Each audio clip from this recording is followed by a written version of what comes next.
عزیزان گرامی، معزز بہنوں اور بیٹیوں، رمضان المبارک کے بعد عبادات پر، اللہ کی فرما برداری پر اور اللہ کی اطاعت گزاری پر ہمیشگی اختیار کرنا اور اس پہ استقامت اختیار کرنا، یہ رمضان المبارک کے ثمرات میں سے ہے۔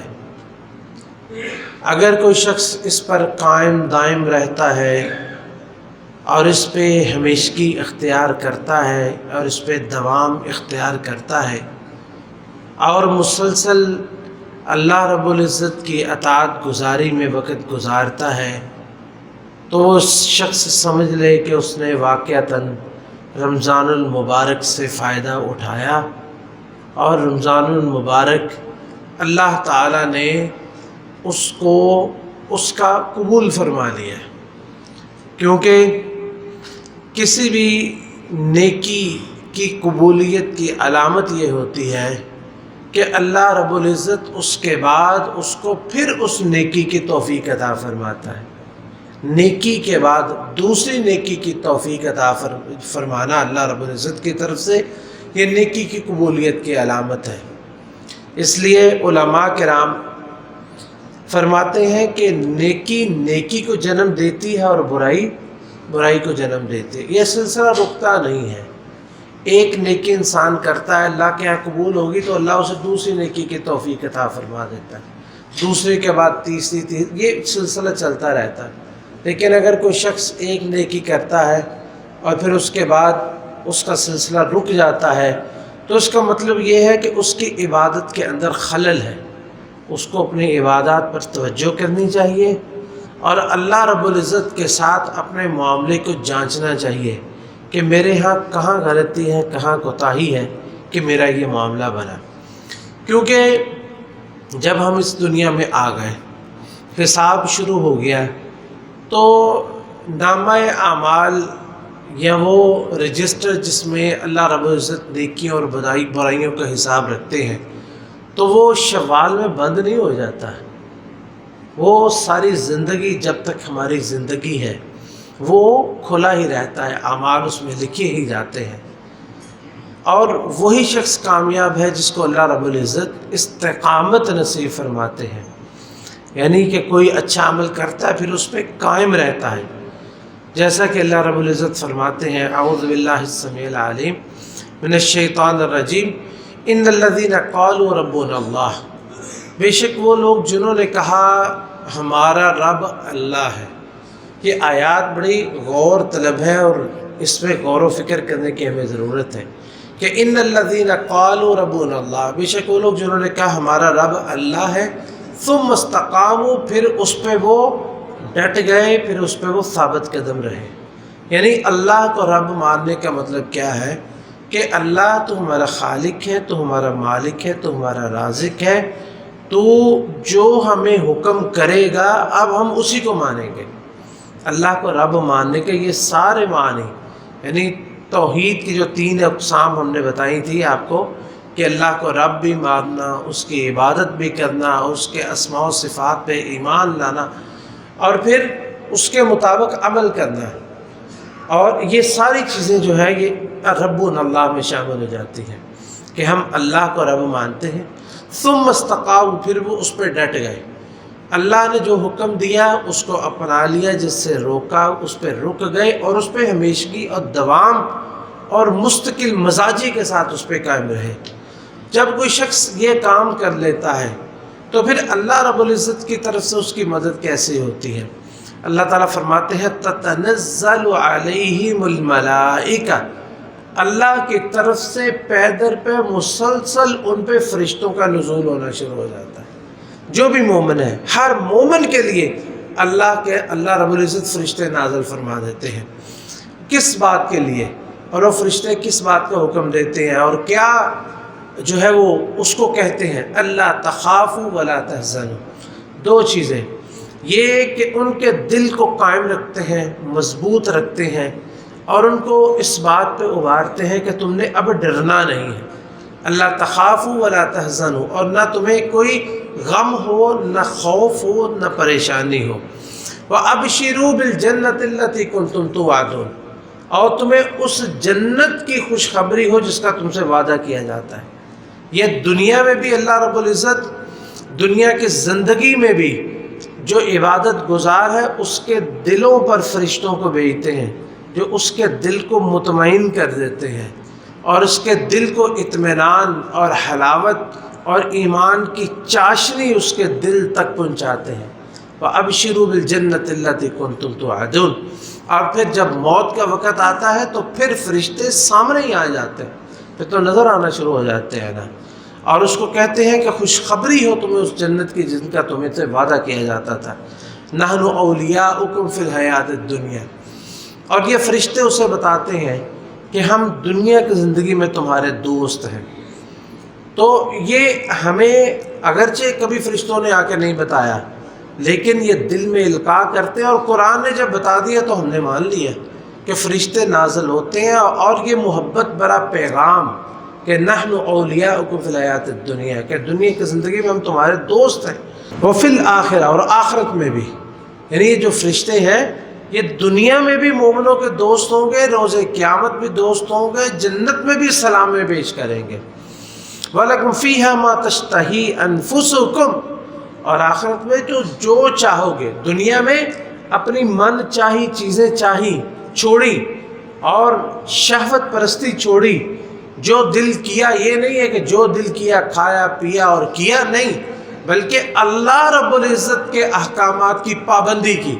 مومن جو ہے وہ پابند ہوتا ہے، اور یہ جو مسلم ہم اپنے ہم کہتے ہیں نحن مسلم، ہم مسلمان ہیں، تو مسلم اس اونٹ کو کہتے ہیں کہ جس کی ناک میں نکیل ڈالی ہوئی ہو، اب اس کی نکیل پکڑ کے جہاں کوئی بچہ بھی چاہے تو اس کو لے کے جا سکتا ہے، تو یہ مسلم ہوتا ہے۔ اسلام جس نے قبول کیا ہے اس نے اپنے ناک میں اسلام کی نکیل ڈال لی ہے کہ اب وہ اللہ رب العزت کے احکام کا فرما بردار اور پابند ہو گیا۔ تو وَلَكُمْ فِيهَا مَا تَشْتَهِي أَنفُسُكُمْ، تو دنیا میں اپنی شہوات کو چھوڑا، اپنی من چاہی چیزوں کو چھوڑا، تو روز قیامت کیا ہوگا کہ جو دل کرے گا اللہ رب العزت اس کو عطا فرمائیں گے۔ وَلَكُمْ فِيهَا مَا تَشْتَهِي أَنفُسُكُمْ، اور روز قیامت جو تم چاہو گے تمہیں ملے گا۔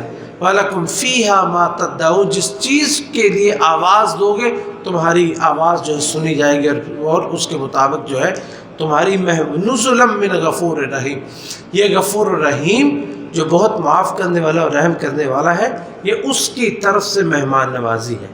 تو مطلب یہ ہے کہ انسان اپنے اعمال سے تو یہ سارا کچھ حاصل نہیں کر سکتا، لیکن غفور الرحیم اس کے گناہوں کو معاف کر دے گا، اور اس کی استقامت کے بدلے میں اللہ رب العزت کی طرف سے یہ انعامات اس کے لیے اللہ رب العزت کی طرف سے اس کو عطا کر دیے جائیں گے۔ تو یہ ہے کہ اللہ کی اطاعت گزاری اور فرما برداری رمضان کے اندر اور رمضان کے بعد بھی اس پہ قائم رہنا، اور اس پہ ثابت قدمی دکھانا، اور اس پہ استقامت دکھانا، یہ ایک مومن کا شیوا ہوتا ہے۔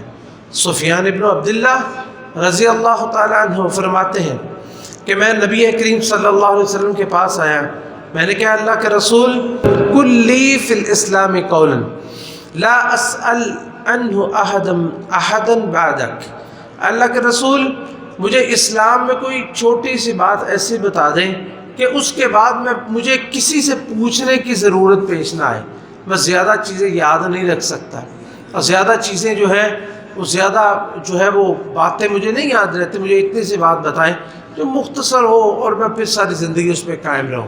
اب نے فرمایا قل آمنت باللہ، 3 الفاظ، قل آمنت باللہ ثم استقم، آپ یہ کہہ دیجئے میں اللہ پہ ایمان لایا، پھر اس پہ قائم رہو۔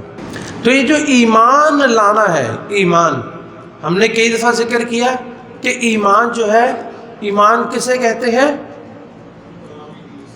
اقرار باللسان، تصدیق بالقلب، عمل بالجوارح، تو یہ 3 چیزیں مل کے ایمان بنتا ہے، یعنی زبان سے اقرار اور دل اس کی تصدیق کرے اور پھر انسان اس کے مطابق عمل بھی کرے۔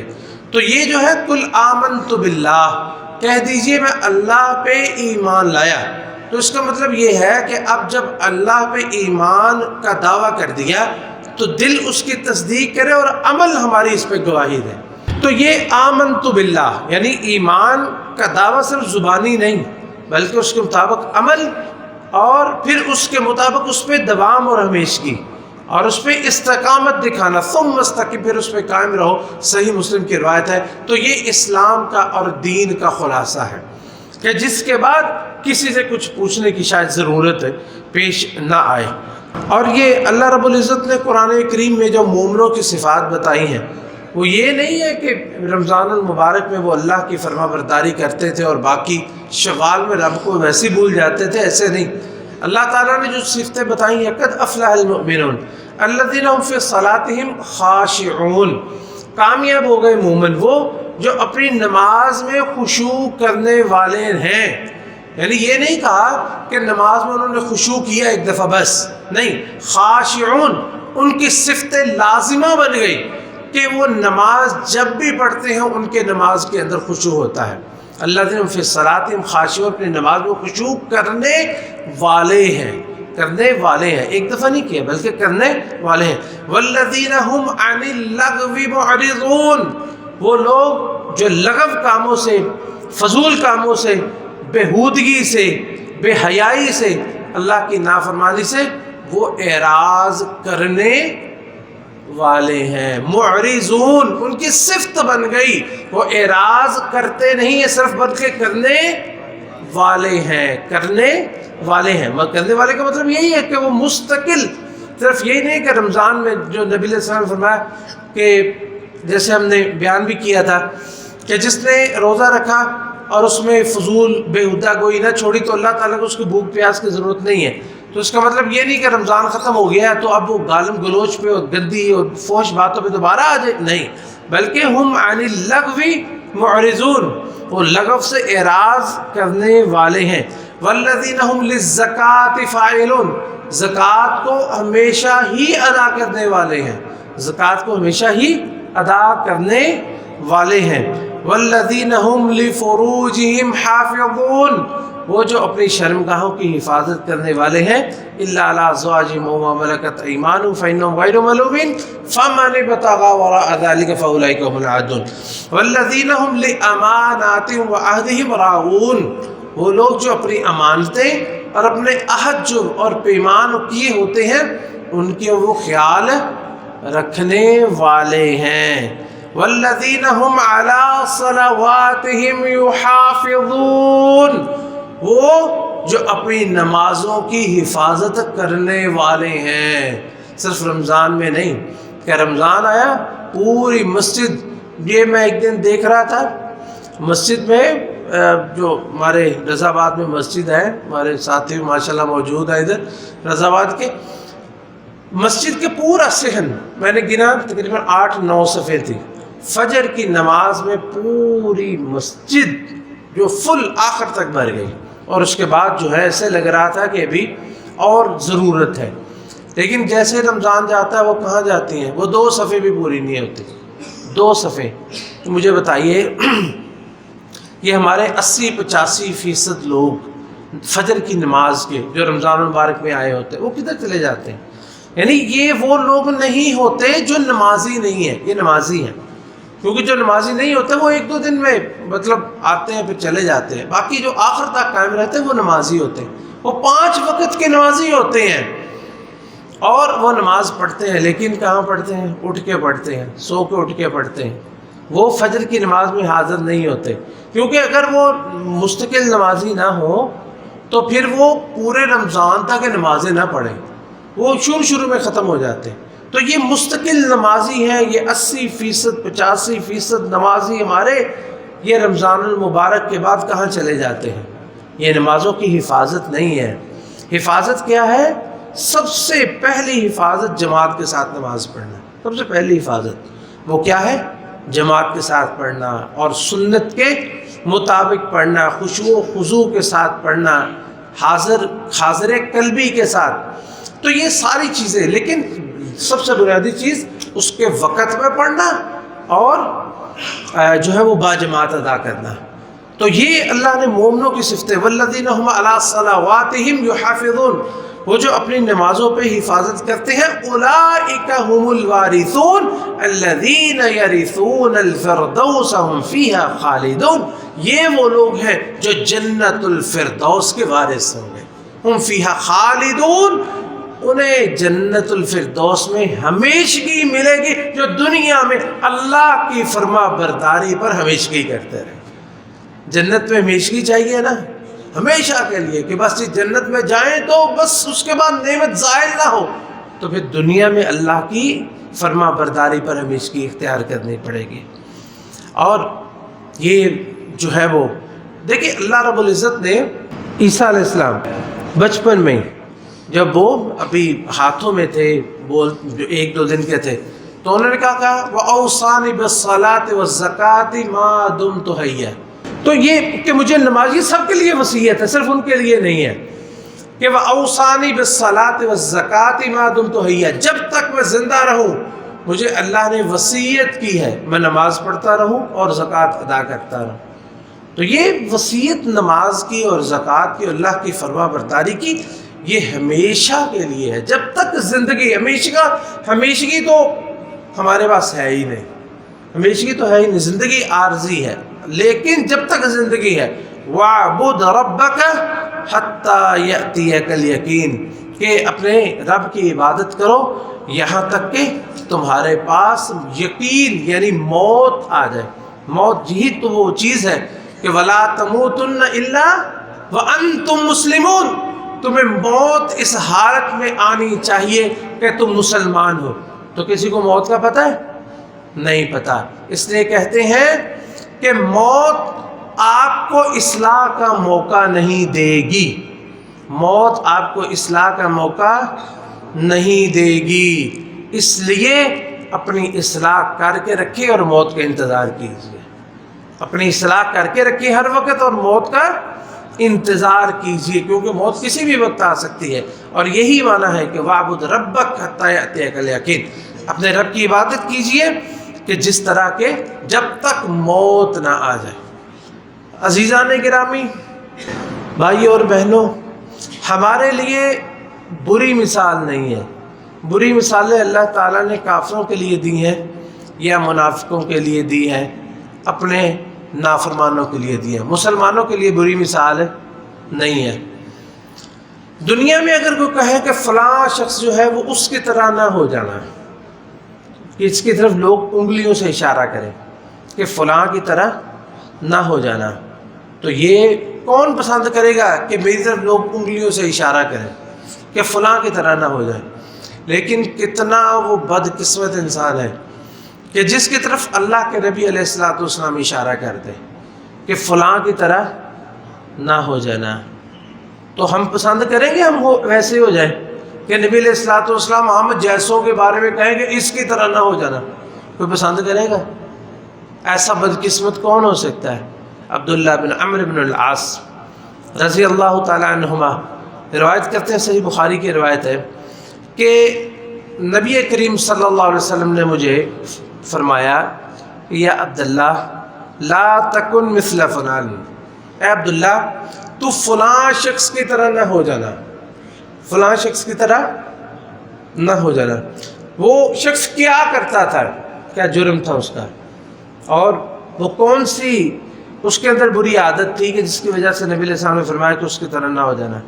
آپ نے فرمایا کان یقوم من اللیل فترک قیام اللیل، کہ وہ شخص جو ہے وہ قیام اللیل کیا کرتا تھا، تہجد پڑھتا تھا، پھر اس نے قیام اللیل اور تہجد رات کی نماز چھوڑ دی، پھر اس نے وہ رات کی نماز چھوڑ دی۔ ہم میں سے کتنے ایسے لوگ ہیں جنہوں نے پورا رمضان قیام اللیل کیا، پورا رمضان تراویح پڑھی، رمضان ختم ہوا پھر انہوں نے اسے چھوڑ دیا، پھر اس کے بعد تہجد نہیں پڑھی، رات کی نماز نہیں پڑھی، رات کی نماز چھوڑ دی۔ کیا ہم میں سے کوئی ایسے ہیں؟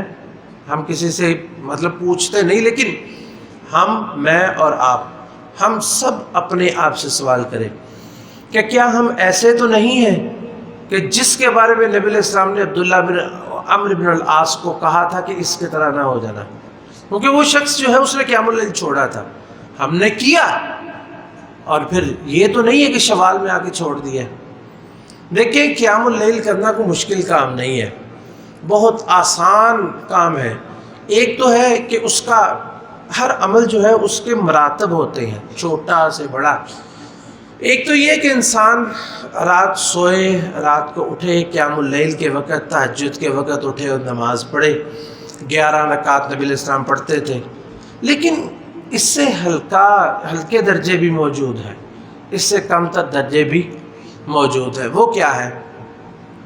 نبی علیہ السلام نے اپنے 3 صحابہ کو نصیحت کی، 3 صحابہ کو، ان میں سے ایک ابو ذر رضی اللہ تعالیٰ عنہ، ایک ابو ہریرہ ہے اور ایک اور ہے۔ آپ نے ان کو کہا کہ رات سونے سے پہلے وتر پڑھ کے سویا کرو، رات سونے سے پہلے وتر پڑھ کے سویا کرو۔ اور ہم لوگوں کی عادت کیا، ہم وتر کب پڑھتے ہیں؟ عشاء کی نماز کے بعد۔ او بھائیو، یہ عشاء کی نماز کے ساتھ وتر ہے ہی نہیں۔ یہ آپ کو کس نے بتا دیا کہ عشاء کے بعد 1 رکعت وتر پڑھتے ہیں؟ عشاء کے بعد وتر ہے نہیں، یہ مجبوراً کوئی پڑھ لے کہ مثلا ایک شخص ہے، اس کے پاس ٹائم نہیں ہے، بہت تھکا ہوا، بھی جا کے سو جانا ہے تو پڑھ لیا اس نے۔ یہ ہم نے عادت بنا لی ہے، اور یہ بھی بری عادت بنا لی ہے کہ وتر ہم 1 پڑھتے ہیں۔ وتر 1 نہیں پڑھتے، بلکہ یہ وتر کیا ہے؟ یہ وتر تو قیام اللیل ہے، وتر تہجد کی نماز کے ساتھ ہے، تہجد کی نماز کے لیے وتر ہے۔ اور اس کا سب سے آسان طریقہ وہ یہ ہے کہ جو قیام اللیل آپ نے شروع کرنا ہے، ابھی طبیعت مائل نہیں ہو رہی، اپنے آپ کو آپ اس پہ قائل نہیں کہ آپ سے کیا جا رہا اپنے آپ کو، یا اس پہ عمل کرنا مشکل ہو رہا ہے۔ آسان طریقہ یہ ہے، آپ عشاء کی نماز پڑھیں، عشاء کے بعد اس کی سنتیں پڑھیں اور گھر چلے جائیں۔ جب بھی سونے کا ارادہ ہو، وضو کریں، 2 رکعت نماز پڑھیں۔ کتنی؟ 2 رکعت ابتدا کے لیے 2 رکعت نماز پڑھیں، اس میں کوئی سی بھی قرآن کی 10 آیات پڑھ لیں، مثلا قل اعوذ برب الفلق، قل اعوذ برب الناس، یہ 2 آیتیں، 2 صورتیں پڑھ لیں، یا جو ہے وہ کوئی بھی 2 صورتیں چھوٹی چھوٹی پڑھ لی، اور اس کے بعد پھر 1 وتر پڑھیں، اس میں قل هو اللہ پڑھیں اور سو جائیں۔ نبی علیہ السلام نے فرمایا، جو شخص جو ہے وہ رات کی نماز میں تہجد میں 10 آیات قرآن کریم کی پڑھ لیتا ہے، اللہ رب العزت اسے غافلوں کی لسٹ سے اٹھا دیتے ہیں۔ یہ مشکل کام ہے۔ ہم قیام اللیل شروع تو کریں، کم از کم ان لوگوں کی لسٹ سے تو نکل جائیں جنہوں نے قیام اللیل کو ترک کیا ہوا ہے۔ یہ کوئی مشکل کام ہے۔ ہم اپنے آپ سے عہد کریں کہ انشاءاللہ العزیز آج کے بعد ہم نے قیام اللیل ترک نہیں کرنا۔ ہاں، ایک شخص اور ہے، وہ نا عشاء کی نماز پڑھتا ہے، جاتے ہی سو جاتا ہے، وہ مسجد میں ہی 2 رکعت اضافی پڑھ لے، مسجد میں پڑھ لے، بس عشاء پڑھی ہے اور عشاء کے بعد اس نے 2 سنتیں پڑھی ہیں، 2 رکعت اور پڑھے، 1 وتر پڑھے، جا کے سو جائے، وہ بھی انشاءاللہ قیام اللیل میں شامل ہو جائے گا، تہجد میں وہ بھی شامل ہو جائے گا۔ کیونکہ نبی علیہ السلام، عائشہ صدیقہ رضی اللہ تعالیٰ عنہ سے پوچھا گیا، اللہ کے رسول علیہ السلام رات کا قیام تہجد جو ہے وہ کب پڑھتے تھے؟ فرماتے کبھی کبھی دن کے رات، کبھی کبھی رات کی ابتدا میں، کبھی درمیان میں اور کبھی آخر میں۔ تو صحابی سن کے کہنے لگے، اللہ کا شکر ہے کہ اللہ نے اتنی آسانی کی کہ ہم شروع میں بھی پڑھ سکتے ہیں۔ بعض لوگوں کے ذہن میں یہ کنسیپٹ ہے کہ تہجد کے لیے، قیام اللیل کے لیے سونا ضروری ہے، سو کے اٹھنا ضروری ہے۔ یہ ضروری نہیں ہے۔ جو سو کے اٹھے اور آخری وقت میں پڑھے وہ تو بہت بہتر ہے، لیکن ہم بہتر کو تلاش کرتے ہوئے اس کو بالکل ہی ترک کر دیں، نہیں، آپ ابتدا کریں، اپنے آپ کو عادی بنائیں کم از کم 2 رکعت کا، اور ہم اس شخص کی طرح نہ ہو جائیں۔ یہ عبداللہ بن عمرو بن العاص رضی اللہ عنہ کی روایت ہے۔ اور دوسری طرف عبداللہ بن عمر رضی اللہ تعالیٰ عنہ، ان کی روایت ہے صحیح بخاری میں، تو وہ بیان کرتے ہیں، کہتے ہیں جی کہ میں نے نا نبی علیہ السلام فجر کی نماز کے بعد پوچھا کرتے تھے کہ کسی نے کوئی خواب دیکھا؟ کہتے ایک دن میں نے ایک خواب دیکھا، لیکن میری جرت نہیں پڑی کہ میں اللہ کے نبی علیہ السلام کے ساتھ بیان کروں۔ خواب میں نے یہ دیکھا، 2 آدمی مجھے پکڑ کے لے کے جا رہے ہیں، آگے ایک کنواں ہے جو اس میں آگ ہے، لوگ اس میں جل رہے ہیں اور بہت زیادہ جو ہے وہ اس میں آگ ہے، تو کہتے ہیں جی کہ میں خواب میں کہنے لگا اعوذ باللہ من النار، اعوذ باللہ من النار، تو میرے ساتھ جو پکڑنے والے لوگ تھے نا مجھے کہتے ہیں کہ لن تراؤ، تم نہ گھبراؤ، تم نہ پریشان ہو، تمہیں ہم اس آگ میں نہیں ڈالیں گے۔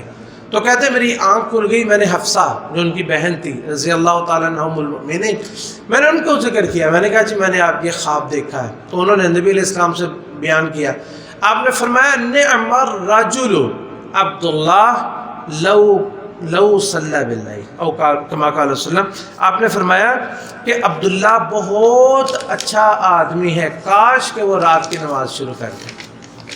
بہت اچھا آدمی ہے، کاش کہ وہ رات کی نماز شروع کر دے۔ مطلب یہ ہے کہ اس کے اچھے ہونے میں ایک کمی صرف باقی رہ گئی ہے، وہ کیا ہے؟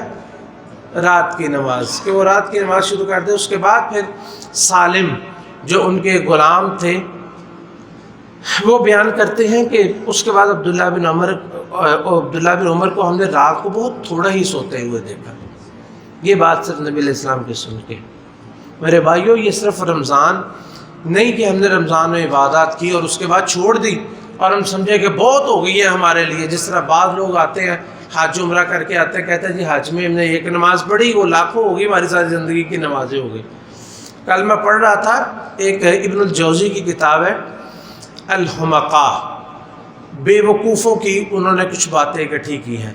کہتے ہیں جی اس میں سے نا ایک انہوں نے واقعہ ذکر کیا کہ ایک بے وقوف آدمی تھا، اس نے سنا کہ یہ جو عرفہ کا روزہ ہے نا، عرفہ کا روزہ یہ ایک سال کے یہ عاشورہ کا روزہ جو ہے اس سے سال کے گناہ معاف ہو جاتے ہیں۔ تو اس نے کیا کیا، اس نے روزہ رکھ لیا، دوپہر وہ بھوک لگی ہے نا، اس نے وہیں پہ روزہ توڑ لیا، کہنے لگا مجھے 6 مہینے کی معافی کافی ہے، کہ سال کی نہیں تو چلو 6 مہینے کی ہوگی۔ ایسے نہیں ہوتا، بلکہ اعمال پر ہمیشگی چاہیے۔ نبی علیہ والسلام آخری حدیث اس موضوع پر سنے، عتبہ بن عبداللہ رضی اللہ تعالیٰ عنہ بیان کرتے ہیں کہ رسول اللہ صلی اللہ علیہ وسلم نے فرمایا کہ لو ان رجلا یخر علی وجهه من یوم ولد الى یوم یموت، کوئی شخص پیدا ہوتے ہی اللہ کے حضور سجدے میں گر جائے اور پھر سجدے میں پڑا بوڑھا ہو جائے، بوڑھا ہو کے مر جائے روز قیامت، پھر اپن لحقرہ یوم القیامہ، قیامت کے دن اپنے اس نیکی کو بھی وہ حقیر ہی سمجھے گا۔ اور وہ دوسری روایت میں ہے لَوَدَّ أَنَّهُ رُدَّ إِلَى الدُّنْيَا، وہ چاہے گا کاش اللہ تعالیٰ ہمیں دنیا میں واپس لوٹا دے، کئی ما یزداد من الاجر والثواب، تاکہ وہ اور اجر اور ثواب کما سکے۔ اللہ رب العزت ہمیں نیکیوں پر ہمیشگی اور استقامت نصیب فرمائے۔ اس پہ نیکیاں جتنی بھی ہیں، وہ نماز ہے، وہ روزے ہیں، یا وہ صدقات و خیرات ہے، یا اللہ کا ذکر ہے، کوئی بھی نیکی ہے، اللہ رب العزت تمام نیکیوں پر ہمیں ہمیشگی اور استقامت نصیب فرمائے۔ اسی پر زندگی، اسی پہ موت ہو۔ وآخر دعوانا ان الحمدللہ رب العالمین۔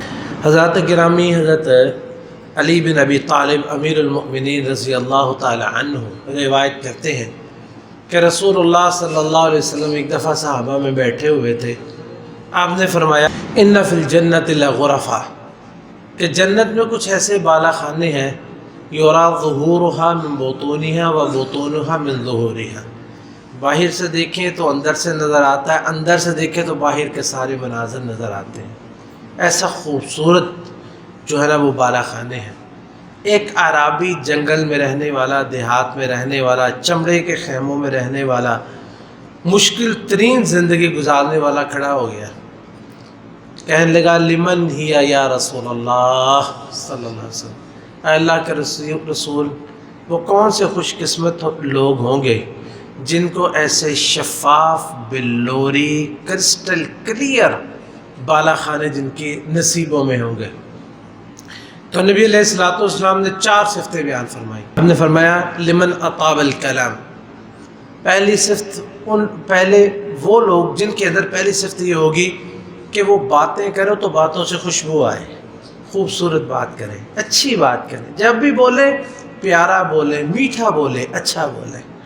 نمبر 2 وَأَطْعَمَ الطَّعَامَ، وہ کھانے کھلائے، غرباء کو، مساکین کو، اعزاء و اقارب کو، دوستوں کو، وہ کھانے کھلائے۔ وَأَطْعَمَ الطَّعَامَ وَأَدَامَ الصِّيَامَ، اور روزوں پر ہمیشگی اختیار کریں، روزوں پر تسلسل کے ساتھ روزے رکھیں۔ نمبر 4 وصلی باللیل والناس نیام، کہ رات لوگ سوئے ہوئے ہوں وہ اٹھ کے اللہ کے حضور سجدہ ریز ہو، نماز پڑھے۔ جامع ترمذی کی صحیح روایت ہے، یہ کوئی مشکل کام نہیں ہے۔ نمبر 1 اطاب الکلام، اپنی زبان کو نرم رکھیں، جب بھی بولیں اچھا بولیں اور ورنہ خاموش رہیں۔ نمبر 2 کھانے کھلانے جتنی اللہ توفیق نصیب فرماتا ہے، کسی غریب کو مسکین کو گھر میں جو پکا ہے وہی تھوڑا سا سالن لیا 2 روٹیاں دی کسی غریب کو کھلا دی، وہ مشکل نہیں ہے۔